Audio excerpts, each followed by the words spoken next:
دیکھیے، پہلے تو میں یہ کہوں گا کہ ایچ ایم پی وی جو ہے یہ نیا وائرس نہیں ہے. یہ کافی ٹائم سے، صدیوں سے پہلے یہ ڈیٹیکٹ ہوا ہے اور اوکیجنل کیسز اس کے آتے رہے ہیں.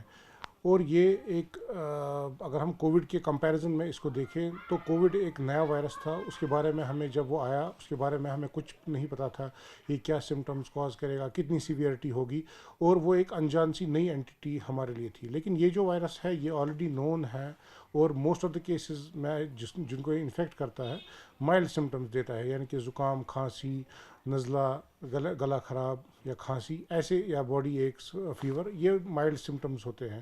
اور usually majority of the cases میں یہ 5-7 دن میں ایک سیلف لمیٹنگ ڈیزیز ہے، یعنی خود سے ٹھیک ہو جاتی ہے. بہت منیمل پرسنٹیج آف کیسز میں یہ لنگس کو انوالو کرتی ہے، جس میں نمونیا ہونے کا خطرہ رہتا ہے، یا فریکشن آف پیشنٹس میں کوئی نیورولوجیکل سمٹم ہونے کا اندیشہ رہتا ہے. جو اس میں بچے ہیں یا بزرگ ہیں یا امیونو کمپرومائزڈ پیشنٹس ہوتے ہیں جن کی امیونٹی کم ہوتی ہے، وہی صرف اس پہ رسک پہ رہتے ہیں کہ ان کو تھوڑی سی یہ سیویئر ڈیزیز کاز کرے. اس لیے اس میں پینک ہونے کی کوئی ضرورت نہیں ہے. ہم ونٹر میں ہم ویسے ہی دیکھتے ہیں کہ زکام اور کھانسی عام ہوتی ہے اور کافی پریولنٹ ہوتی ہے because of all the viruses. اسی طریقے سے یہ بھی ایک وائرس ہے جو سملر ڈیزیز کاز کرتا ہے. اس لیے پینک ہونے کی کوئی ضرورت نہیں ہے، لیکن ہاں احتیاط برتنے کی ضرورت ہے. ویسے بھی ہم ڈیورنگ ونٹرس ایڈوائزریز اجرا کرتے ہیں کہ آپ جی احتیاط میں رہیں.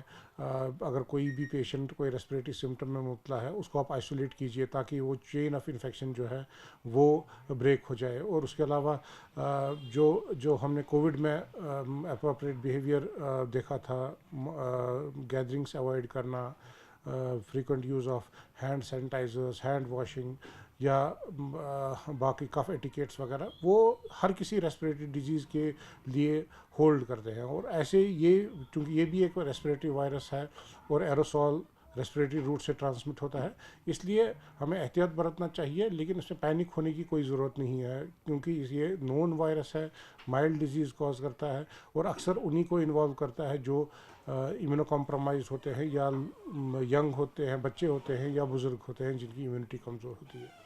یہ مجھے لگتا ہے کہ جب کووڈ پیریڈ میں ہم نے دیکھا ہمیں ہر کسی ہسپتال، ایون پرائمری ہیلتھ سینٹر تک اپ گریڈیشن ہوئی اور ہر کوئی ہسپتال اکوپڈ ہے ود جو مین چیزیں ہوتی ہے ریسپریٹری کے لیے، وہ آکسیجن ہو، کانسنٹریٹرس ہوں، یا باقی وینٹیلیٹرس وغیرہ ہوں. میرے خیال میں پہلے تو میں یہ کہوں گا کہ اس وائرس سے اتنی زیادہ خدا نخواستہ کوئی پرابلم ہونے کا اندیشہ نہیں ہے.